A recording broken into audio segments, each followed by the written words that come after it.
There is a significant difference between having the liberty to speak and possessing the competence to judge. The right to expression is a fundamental inherent liberty, something everyone possesses entirely by default. Competence, however, is a specific achievement. It is a prerequisite-driven ability that must be earned through discipline and formation. Digital platforms organized around customer sovereignty collapse this distinction by design. The platform grants both concepts the exact same procedural standing. It treats the unformed passerby and the trained expert as if they occupy the same seat. When an architecture forces these pillars to bear the same weight, the foundation beneath them begins to buckle. In this marketplace, judgment is admitted at stage 0. A user is prompted to interpret and pronounce a verdict before they have demonstrated any capacity to understand the material. This habituates users to a subject-authorized reality, where personal determination of meaning is valued over the objective recognition of the object itself. This structural failure moves the problem beyond mere poor discourse. It transforms the digital environment into a permissive terrain for targeted epistemological warfare. Every platform operates on a specific epistemological grammar, a set of structural rules that dictate how we process information.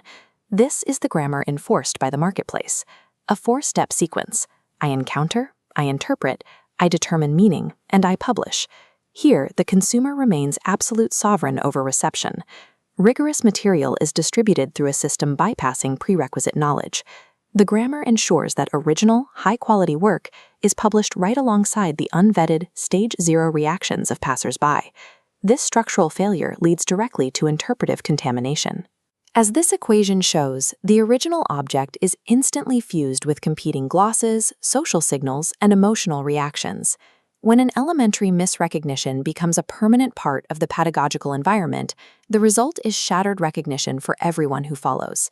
This forces a permanent remediation burden onto the author or the expert. Because the medium cannot require prerequisites before a user judges the work, the author must rebuild them after publication. The process becomes a downward spiral. High-level research time is entirely consumed correcting baseline errors and fighting contamination. Intellectual capital is wasted on endless remediation because the architecture of the platform makes knowledge entropic rather than cumulative. The historical alternative to this failure is the dedicated institution. The purpose of an institution is to establish a protected jurisdiction of formation. It is not a mechanism for censorship. As seen here, the institution acts as an architecture designed to protect the prerequisites of judgment. The interior grid is shielded from the chaotic noise of stage 0 interpretations. This protection allows for a different order of operations. Within this jurisdiction, progression is locked behind demonstrated competence. A learner must recognize an object before they articulate a judgment on it. Someone who has not demonstrated competence at an earlier stage is not presumed competent at the next. Errors still happen, but here they are handled differently. On the right, we see the errors safely absorbed into a closed loop of correction between teacher and learner, rather than polluting the public sphere as a rival interpretation. This shifts foundational formation from a perpetual remedial cost into a capital expenditure. These green blocks represent the prerequisites that must be built, distinguishing object from account, authority from procedure, and recognition from interpretation. Unlike the leaking bucket of the digital marketplace, these prerequisites are built once. They do not need reconstructing for every new inquiry. By protecting these foundations, the institution allows knowledge to become cumulative. It stops the spiral of remediation and allows intellectual work to move forward. Adversaries now actively weaponize the stage 0 judgment environments of the digital marketplace. A sophisticated attacker doesn't need to overtly destroy a concept or convince a population of a direct lie.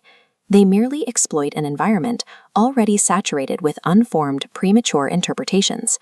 This is the tactical sequence of constitutive displacement. The attack relies on lexical continuity. The words remain the same, terms like rights, authority, or law, while the meanings they denote are progressively subverted and obscured. Eventually, the population loses the ability to make dispositive distinctions. They can no longer tell the difference between a defense and a weapon, or between legitimate authority and mere procedure. The unformed judgments of ordinary, well-meaning participants become the distributed infrastructure that propagates this inversion. The digital platform itself provides the massive scale, rapid velocity, and social reinforcement to make the displacement permanent.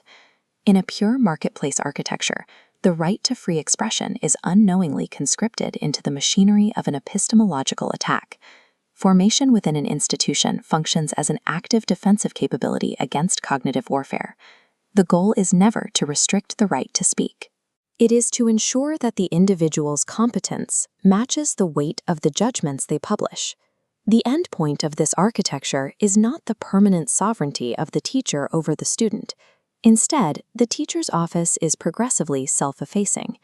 As the learner gains mastery, the institutional scaffolding is slowly and deliberately removed. In the final step, the scaffolding is withdrawn entirely. The learner is left to exercise independent, competent judgment on their own. This hard-earned independence is the opposite of the platform's model, which demands a permanent dependency on the fleeting signals of consumer sovereignty. For a free society to survive, the judgment seat must be protected until the person occupying it has been formed to hold its custody.